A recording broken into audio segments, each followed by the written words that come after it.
Good morning, Prescott in northern Arizona. Actually, intergalactic. I'm still getting messages. Yeah, are you really? Yeah, I got the aluminum hat underneath my ball cap here. I'm still getting messages. All right. Well, welcome to Drive Time, northern Arizona's only live radio talk show where you can call in and ask us questions, comments, concerns, whatever you want to ramble about, anything about cars. We'll try our best to Google it and get you an answer real fast. YouTube, but we have some YouTube certified mechanics at our shop. So the real panel of experts are in the garage today. I got Mark Krall from Southwest Truck and RV sitting across from me, and I'm John Lotus from AutoWorks. The two big main concerns are the best people in the room today. Yeah, there you go. Yeah. We got a couple of missing people today. We got Thom Tschetter and Desmond Creighton.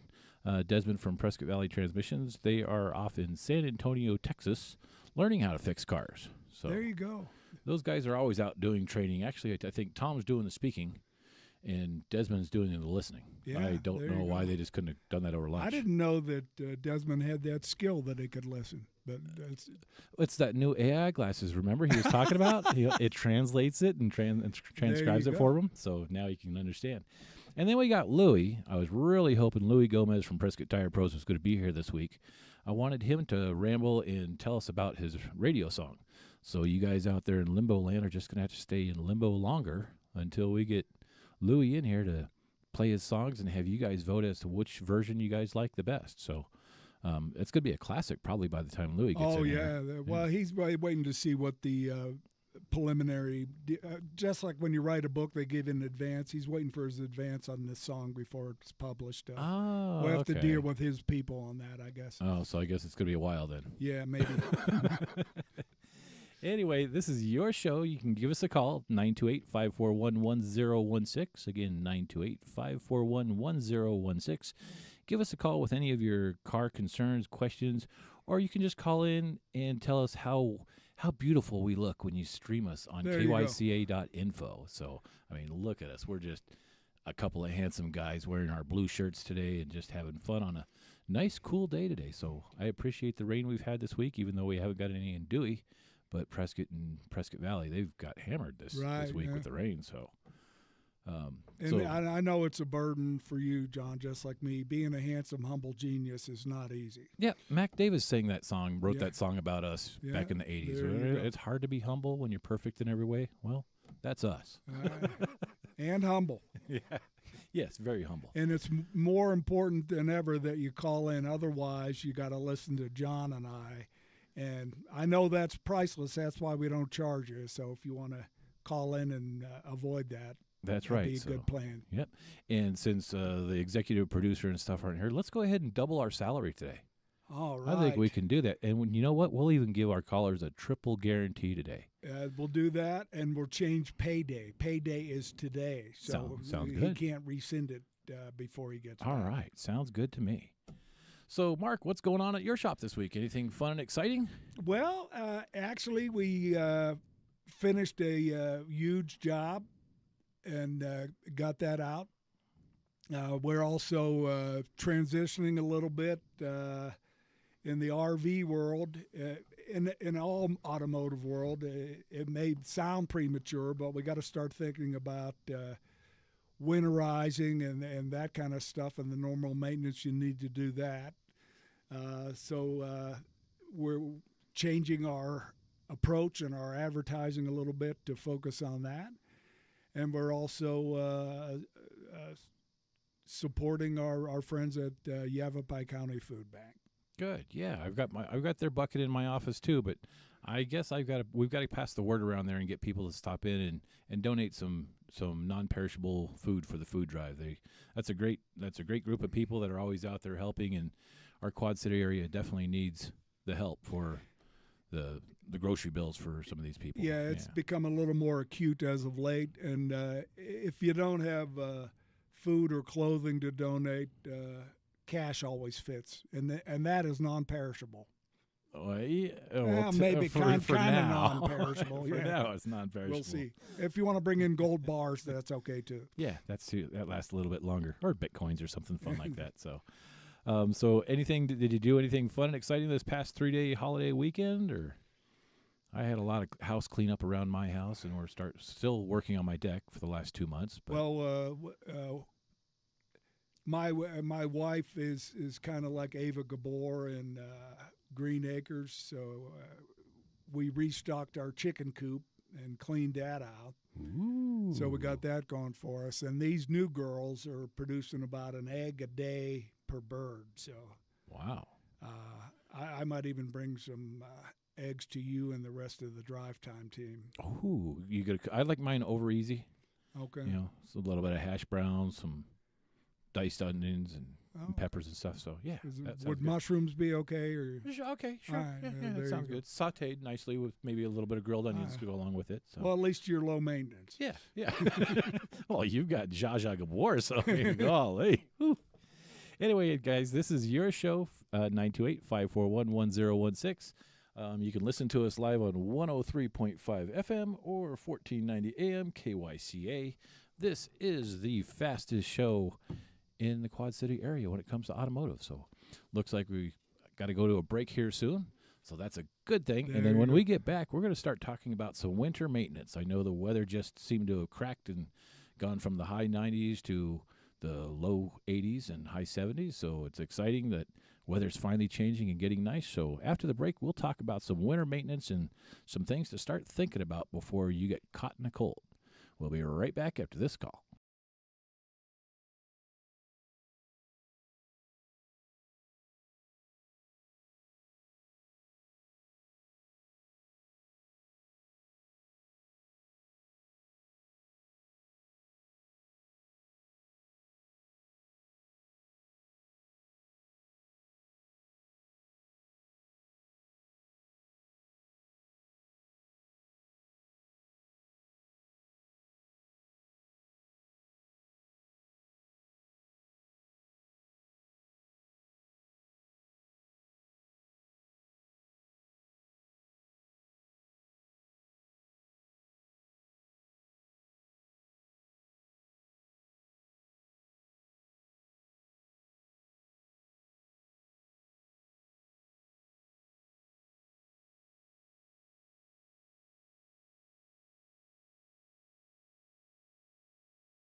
And we're back. We're back. We made it through the commercial break, and hopefully everybody was listening, and Louis was on there again.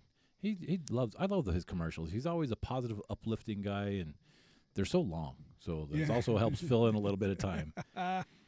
But thank you, listeners in the intergalactic universe, for listening to us. And I see Dr. Hancock left his soundboard behind, so I'm going to play with some buttons. Ooh. That sounds foreboding. Yeah. Our winter fall weather report. So I'm here with Mark, and we're going to talk about some winter maintenance since the weather cracked and temperatures are starting to change and stuff.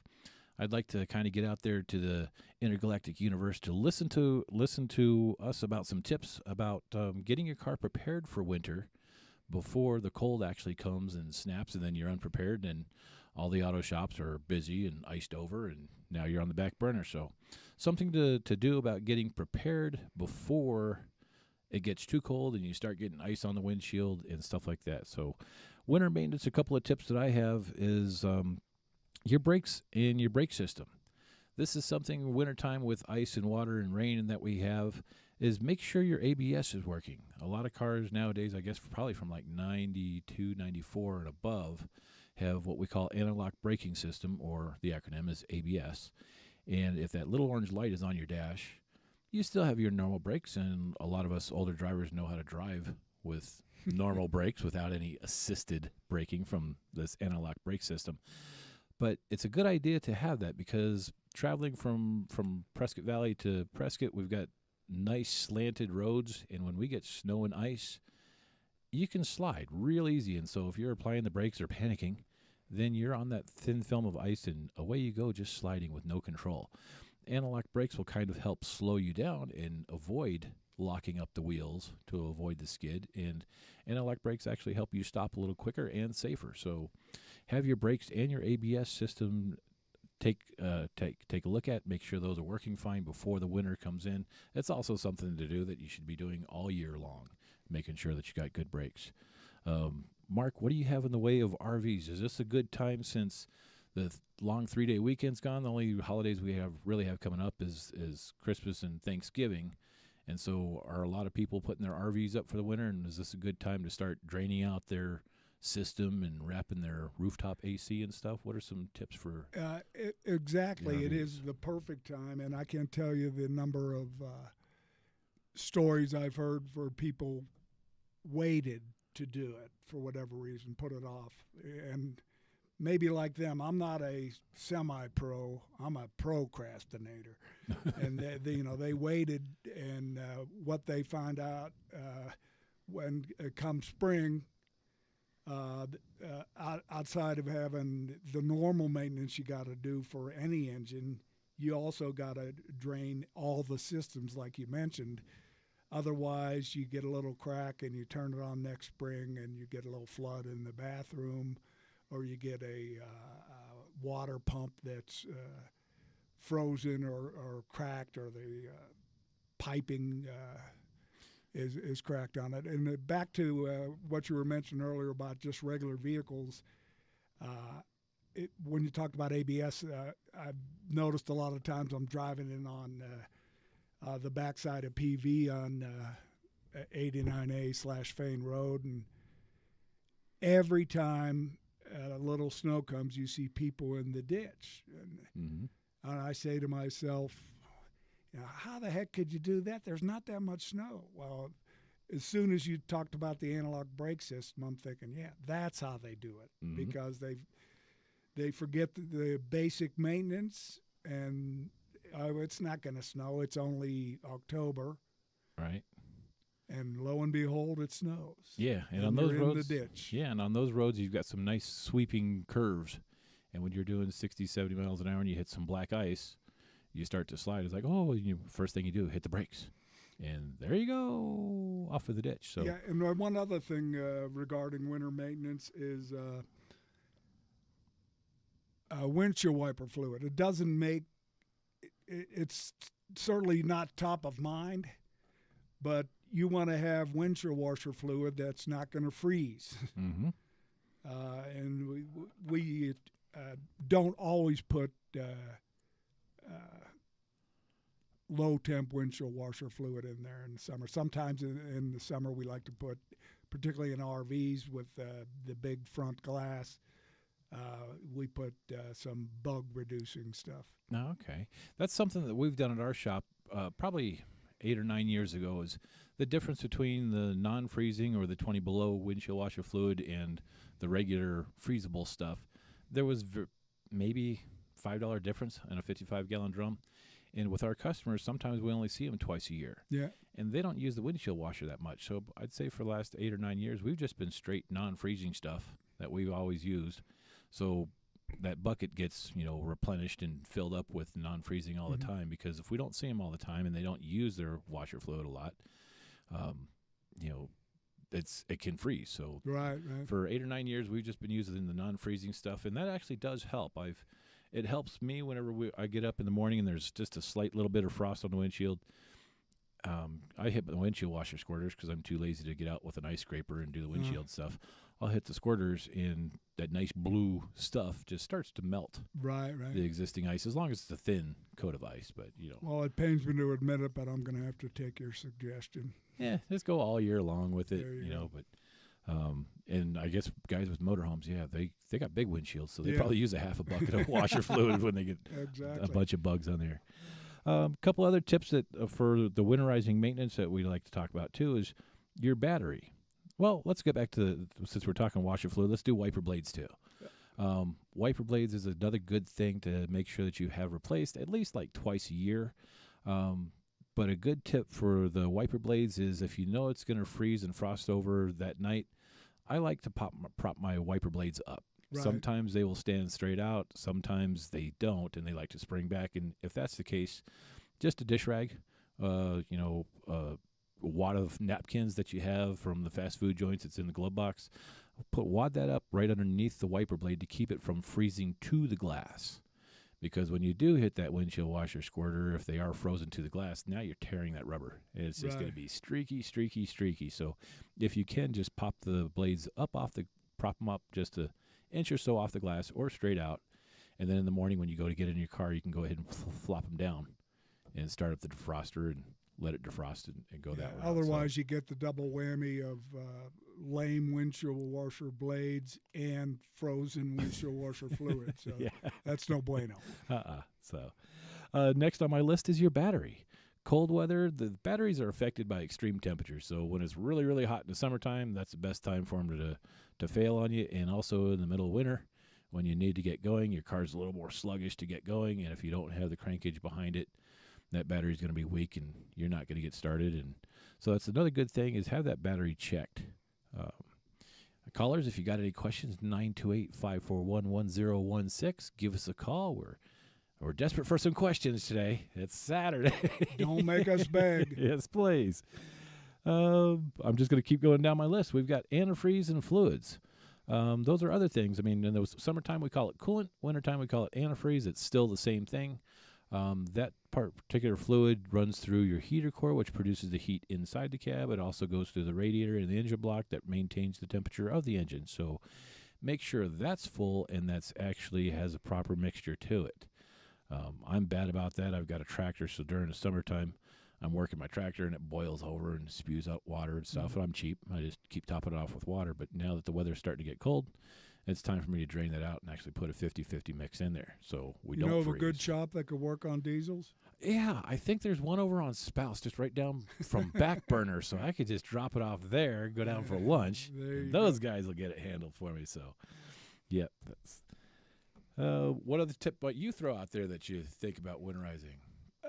Well, I don't know if it's necessarily true about winterizing, but it's a good idea to check the status and condition of your tires. Even though Louie's not here, we'll make that pitch. You don't want balding tires. You definitely don't want to have too many flats when there's snow on the ground. And if you are going to make a winter trip in your motorhome, or if you're a commercial user where you got a big box truck or a semi or whatever, you better make sure your tires are in good shape. So Louis could certainly handle the small to medium-sized range tires, and we can handle just about any tire you want unless you got a uke or something. Now, when it comes to motorhomes and RVs and the tires and such, I mean, we're dealing with 8R19.5 and probably a 20,000-pound rig. Do they have the little roadside jack that you can throw underneath there and you spin the crank and it cranks it up? Or are they better off just calling like AAA or? I would say no. The short answer, and this is going to sound stupid, but it won't be the first time. I don't know if they have a roadside jack, and before I bought the shop, and currently I have an RV rental business, and even the RVs that had spare tires, I took the spare tires off specifically because I didn't want one of my renters trying to change a tire on a motorhome on the side on of the the road. side of the road. That's Right. just not a good mixture. So my recommendation would be call AAA. If you have a motorhome or a big rig, I don't know about a big like a semi, but if you have a motorhome, no matter how big it is, you can get RV AAA for RVs. Yeah, I think there's also like Good Sam too, right? Right, I think right. Good Sam has something similar. You can do that, and like I said, you don't want to be nobody that I love and care about. Do I want to see try to jack up?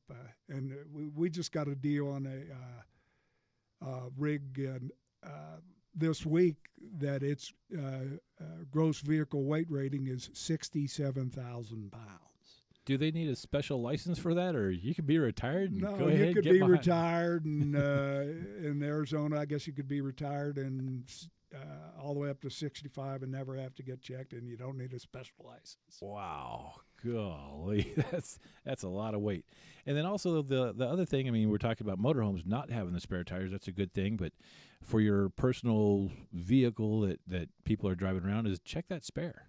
Yep. That's something to do. Is it's usually buried underneath the vehicle or deep in the trunk. Mm-hmm. So whenever you're taking it in for an oil change, make that comment and ask them, hey, can you check my spare? I know it's going into wintertime, and just in case I do have a flat or slide off on the road, want to make sure that I got a spare tire that we can put on there. So I got them cracking the whip at us again. They're shaking the sign saying we got to take a break. So we're going to take a break and listen to one of our sponsors, and we will be back shortly just after these commercials.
All right. We are back again, and we actually have a caller.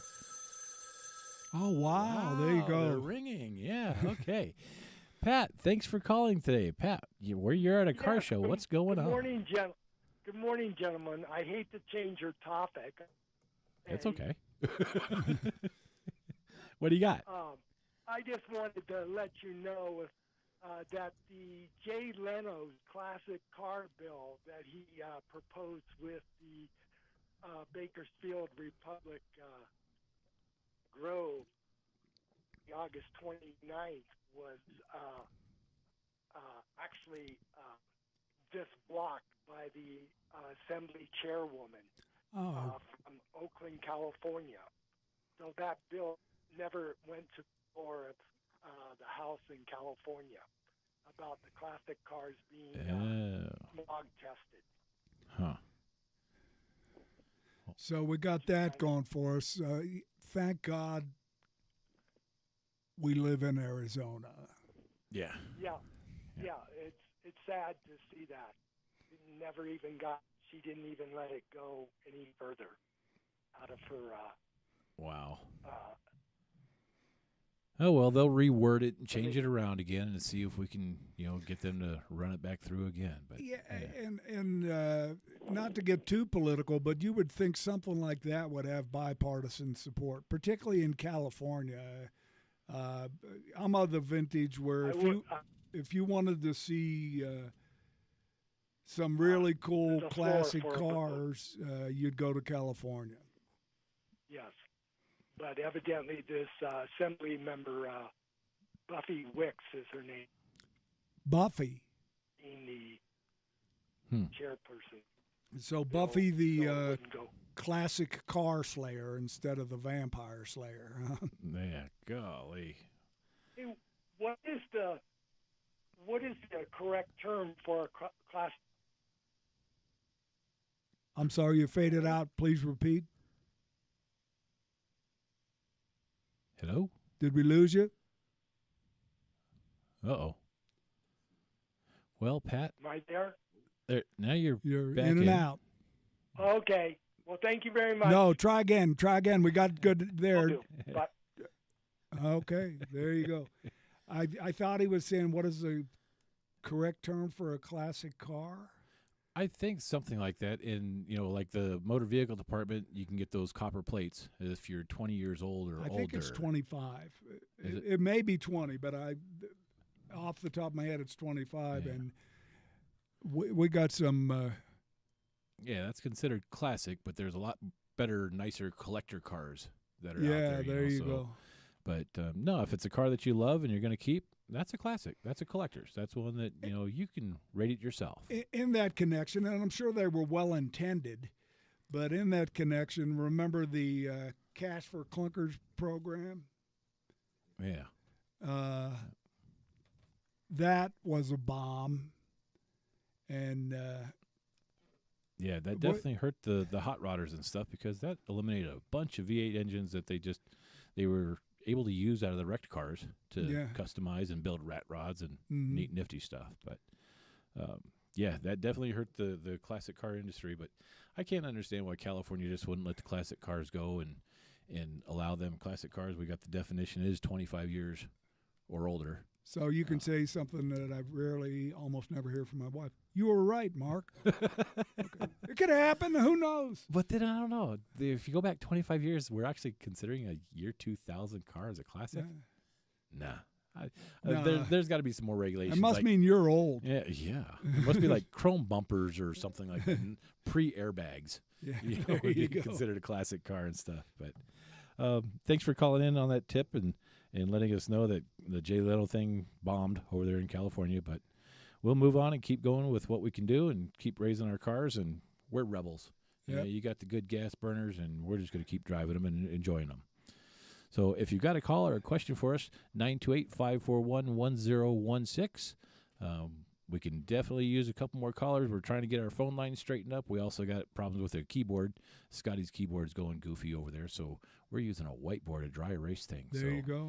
They're cracking the whip again. One more break, so we will be back after a break, and we'll continue on with winter car tips and possibly what to put together for an emergency kit for your vehicle. So we'll be right back.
All right, and we are back. So thank you for staying through the commercial break. And I know you guys are itching to talk to us and stuff. So we do have somebody on the line. Will has called in, and you can do just like him and give us a call at 928-541-1016. Will, if you're there, hopefully our phone lines are good. Let's see what you have to ask us about. What's going on? Hi, guys, and thank you so much for your show. My question is, I would like to service my coolant, and it's been a while since I've done it. So you just open the petcock on the bottom and drain out what you can drain out, and then just install new 50/50 coolant. And is that pretty much you just do like that every fall and spring, or how often do you need to do it? For the do-it-yourselfers, if that's what you want to try to do, that's something. And it sounds like you do this possibly on a yearly maintenance thing. So, doing your drain and refill the way that you're talking about is one way of doing it for the do-it-yourselfer. If you have high contaminants and some rust or some nasties that are looking in there, then you actually probably want to take it to one of the professional shops and have them do what we do, a power flush.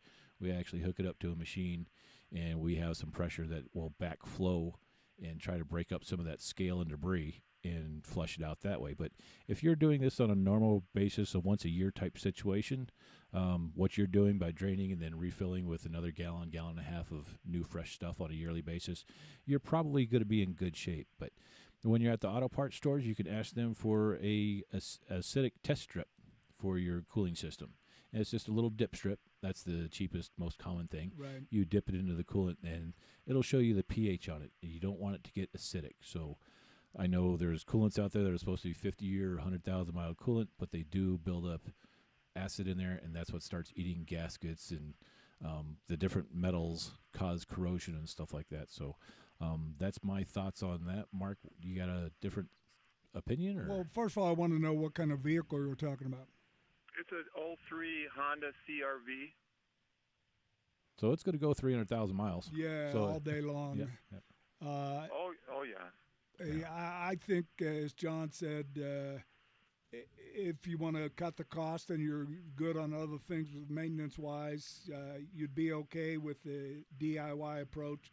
But do stop by one of the auto parts stores and get a test strip just to make sure that the mixture's right and you haven't started acidifying what's in there, because it has a bunch of other stuff in there other than the coolant, contaminants, just from normal use.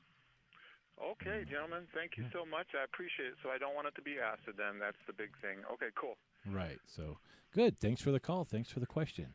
Okay, thanks. Okay, bye-bye. Thanks.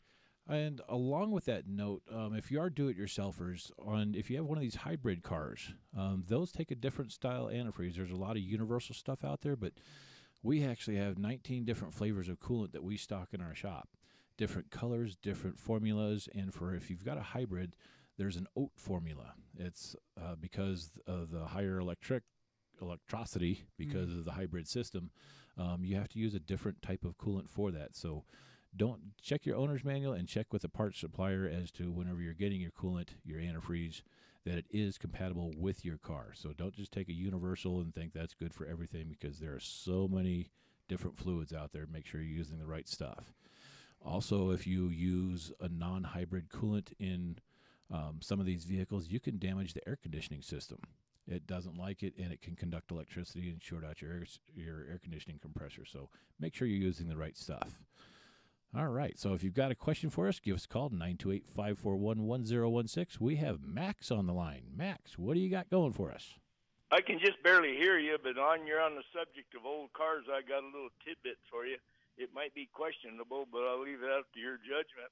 When I was a kid, I knew a guy that owned a 1932 sedan with an automatic transmission, and it was made by Rio, Ransom E. Olds Company. I don't know whether they called it an Olds or an Oldsmobile, but that is the company. General Motors bought that company from Ransom E. Olds so that they could get the patent on that automatic transmission and upgrade it, and that was the beginning of the Hydromatic. Okay, because that just threw me for a loop when you said an automatic back in 32, and I was like, wait a minute, I hadn't heard of that. I knew it was later in life. We had that as a quiz question a couple of weeks ago. Yeah, Right. well, that's what reminded me of it. I think the first car General Motors put out with an automatic was the '39 Oldsmobile and Cadillac. But this was probably, you'd call it a semi-automatic, but that's Ransom E. Olds held the patent on it, and they wanted it, so he sold them the car division, and then they continued making trucks clear into the '50s. Called them Rio Speedwagons. That's what I was going to say, the yeah, REOs that you okay. were talking about. Yeah, when you said Ransom East Old. So I was like, okay, yeah. I remember the REO vehicles back in the day. Yeah. Yeah, I'm not as old as John, so I don't remember any of that. And I'm Well, I'm way older not than as that car is, so. yeah, not as truthful as John either, because I'm older than John.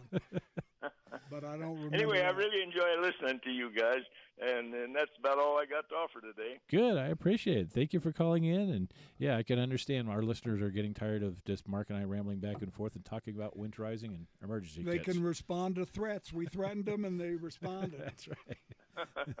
Thanks for calling in, Thank Max. you. Thanks. So if you guys want to be like Will or Max or Pat, give us a call, 928-541-1016. Otherwise, Mark and I are going to continue rambling about winter tips, tricks, and ideas. My next little section that I have to talk about is the emergency kit for the winter type stuff. So something that you want to just pack in the trunk of the car or back seat behind the truck. An emergency kit is some jumper cables or one of these cute little jump boxes. They've got little jump boxes now that Right. fit in your glove box. And so you can leave that plugged into the cigarette lighter or the USB port, so it's always charged up and ready to go. So when your vehicle has a problem or you need to jumpstart somebody, that's a cute little 1 pound item with a couple little jumper clips out to help jumpstart somebody. Yeah, let me tie everything together when you refer to the emergency kit.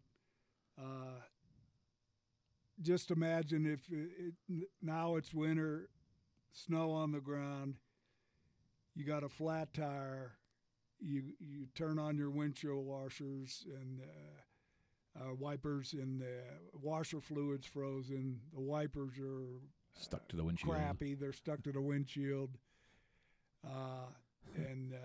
Just go back to bed Yeah. and pull the covers over your head. Yeah, That's your day. either that or all I'm saying is getting these kind of things, preventative maintenance and the emergency kit, it's kind of like insurance. And insurance is always too expensive and never worth it until you need it. Until you need it. Then it's just the right price. Yep. So definitely that is some good ideas, that emergency kit with your jumper cables, a blanket, a flashlight, and actually get a real flashlight, even when one of those 2 D-cell batteries Right. that you can get at the grocery store that used to be like $3.99. I'm sure they're probably like $8.99 now. But don't count on just your phone flashlight, because the other thing is, if your phone goes dead, then everything's out for you. So that's another tip, is make sure you have a cell phone charger, some type of way to charge your cell phone up, so when you're sitting on the side of the road in a snowstorm for a couple hours, then you still have some phone juice to make a phone call. Yeah, and along those lines, and you may have already mentioned it, but particularly if you're making a long trip, some food, water, that kind of stuff wouldn't be bad to bring along with you. That's an everyday emergency kit for me that I have. So they're cracking the whip. One more time, we got to take another break, and we got a few more things on our emergency kit that we'll talk about once we get back from the break. So stay tuned.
And we are back. Thank you for listening. And this is KYCA AZ, or Drivetime AZ on 103.5 FM.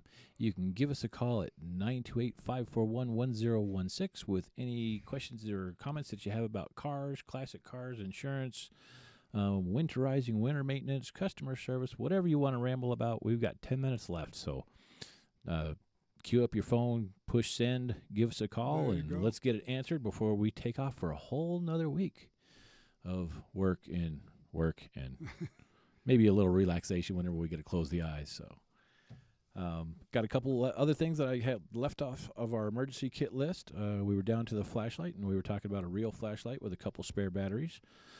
And Mark's concern was snacks and water. That's something I keep in all my vehicles all the time. So you're prepared. You're like a Boy Scout. Oh, yeah, but not necessarily the chocolate candy bars because those melt. But in all of my vehicles, 4 or 5 of them anyway, you'll find those Planters peanuts or the almonds or cashews. I like keeping those. Those actually stay in the car for 6 months if I don't eat them in between, waiting in line at the drive-thru to get food or something like that. I always got peanuts and snacks like that in my vehicles. Also, just a few bottles of water. Earlier in the year, we were talking about saving fuel mileage and stuff, and you don't need to have 4 cases of water in the back of your car all year long. That's just an extra 100 pounds of dead weight that you're hauling, burning extra gas. So in that emergency kit, however many people that you have with you, do 2 bottles of water. 2 bottles of water kind of sounds about right for them, or if you're sitting on the side of the road waiting for a tow truck or waiting for the highway to get cleared so you can keep on going down the road. The other thing I like to do is keep a full tank of gas. Don't try to stretch it to that next gas station before you get gas. I remember earlier in the year I was going to Tennessee and driving through New Mexico. The freeway got shut down 4 times. So and each of those times was a good half hour, 45 minutes sitting on the highway. When there's snow around, it's cold, so I needed the heater going. And I was glad that I had got gas right there in Albuquerque, so I had a full tank of gas to make it through all of these shutdowns and stuff. So keep your tank full because you never know when you're going to get stuck in a traffic jam and closed road, and you still want that heater so your fingers will stay thawed out and be able to grip that steering wheel and point the finger at what caused the slowdown. What else do you think would be a good idea to throw in that roadside emergency kit? Maybe like emergency triangles. You've seen those, the orange triangles. Oh, yeah. Especially at night, it'd be helpful. Anything like that would be good to add. Sometimes I've seen, and I don't have them myself, so I'm not listening to my own preaching, but a little sticky note you've seen on cars that are, this car's not abandoned, and blah, blah, blah. You might have that on there, and that can hurt. Yeah, that's a good idea. You were talking about those triangles, and I remember working with the police department it's been 20 years ago now, almost. They moved away from the triangles. They have those neat LED lights now. Oh, that's right. So it's like the size of, your cell phone, and it's an LED light that you can set different tones, or blinking patterns and stuff like that. And they're not as big and bulky. And they'll last a long time because they're LED. Some of them are even solar, so they'll last almost indefinitely. Yeah, they come in a little 3-pack, a cute little carrying case for it, so it doesn't take up much room in that emergency kit. See, that's why I don't do it, because I don't do cute. It's just not part of my repertoire. You just had AAA on your speed phone, don't you? There Speed you dial, go. there you go. But, yep, so give us a call, 928-541-1016.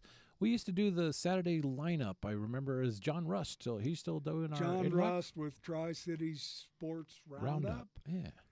Then there's Dr. Hancock and Healthline. And then there's us Stooges at Drivetime AZ. Intergalactically, yeah. Intergalactic. Yeah. And I've been thinking the other guys are going to start broadcasting intergalactically too. They should. The signal goes everywhere. Yeah, exactly. Yeah. And Andrew, who's after us? I know they switched gears. Yeah, I think it's Ramsey. Dave Ramsey. Dave Ramsey comes on after us. That is really good advice, and it's down-home type advice. He's not very subtle. I've listened to him a couple times, But he's down and dirty and simple to where I can understand it, and I can appreciate listening to that guy. I've actually read a couple of his books. Well, listened to him on the audio stream, and then there's the other financial people, Jill or something like that. Yeah, Jill on Money. I think Ramsey replaced her after us, anyways. Yeah, maybe. And she's got a good show, but I just can't understand how these people with 7 figures and multi-houses are asking her for financial advice. I think you've done well. You've already got that kind of money saved up. It's me with the $20,000 in the bank and $2.4 million in debt. I need Dave's advice on that one. There you go. So maybe if our listeners have some advice for us, give us a call, 928-541-1016. We're coming down to the final minutes of the show. So hurry up and punch those numbers. Give us a call and ramble. Give us some ideas. One other thing you might want to add to the emergency kit, particularly in winter, or blankets, emergency blankets, whatever. So you get the catastrophe type emergency. And I'm not talking about like zombie apocalypse, but you're on the side of the road. You didn't get to take your advice and get gas, so now you're out of gas or diesel if you're really smart. Right. And that's kind you of can't keep the heater running, and you got to wait, and it's cold as heck. And emergency blanket wouldn't be a bad idea to have those. And that blanket also works come summertime when you've got your girlfriend and you're driving by the beach. Boom, there you go. You got something to sit down there on the beach and just enjoy the view. So keep that blanket with you all the time. Now on diesel fuel, my dad was a over-the-road cross-country trucker, and he had commented about diesel fuel gelling. Does that still happen if you keep low enough fuel in your tank? It could. That's exactly it. If you're really low, it could gel, or if it's really sitting for a long time. But primarily, most of the newer fuels have dealt with that issue. It's not. They've taken care of it with an anti-gelling agent. More chemicals that they've dumped in there. More chemicals, yeah. Oh, okay. Chemicals are always good. Better living through chemistry. There you go. Exactly. All right. Dow DuPont, something like that. But, yeah, this was our show today, and we were missing a couple of guys. Like we said, Louis Gomez, I think he took another left turn. He really needs to get that GPS fixed, or maybe he likes it because it always detours him to Vegas. Yeah, and you know why he keeps taking left turns? Because he owns those stock cars, and he doesn't know, he doesn't know how to make a right. He doesn't know how to go right. Yep. So that's where Louis is out goofing around. And like we said, Desmond from Prescott Valley Transmissions, he's listening to Tom talk in San Antonio, Texas this weekend at an expo. And I think Tom's son was also given a speech or he's like motivational speaker or something. Yeah, right? Well, he was a special forces group coordinator, for lack of a better term, and I can't. Tom or Jonathan won't tell me exactly, because they said if I told you the whole thing, we'd have to kill you. Yeah, but I did have him do a seminar at my shop, and very interesting. Some good positive thinking and some leadership skills that they were talking about? Leadership skills for sure. And I guess if you're in special forces or whatever, if you have a failure, somebody dies. So hopefully, we don't have that in our industry too often. I've had a few employees. I don't want to. Don't want to go there. I've had 2 that had a heart attack. 2 employees that had a heart attack for a total of 3. So, wow. Our motto was AutoWorks is the last place you'll work. You're either retiring or dying, something like that. So. But one of our guys we actually brought back, our original heart attack guy, Carney, that was with us probably 5-6 years ago. He had 2 heart attacks with us and got stents put in, and he left for greener pastures, and after that, and that was kind of good. And now he's back again. Now he's had a triple bypass. So instead of just stents, he's actually had the real tubes redone and stuff. So so he's back with us again, and he's living up to his name and reputation at Carney. So we have a similar motto. It's like joining us is kind of like joining the mafia. Once you're in, that's it. That's it. Well, they're saying we got 1 minute left, so I'm glad people called in. Pat, Max, and Will. Will, yeah, that's right, for calling in and giving us some questions. That was a good thing to help break up our monotony and our rambling and stuff. Now we're down to 30 seconds. 30 So, seconds. Mark Kroll, where are you from, and what are you doing this weekend? Well, where I'm from, Southwest Truck and RV, where you get the right job done right at the right price, and we guarantee it. And I'm cleaning out the chicken coop, and my kids are now back in college, so I'm going to try to clean out their rooms. I have twins. We're going to clean out their rooms so we don't get canceled by the health department. All right. Have a good week. It's going to be a good week to have.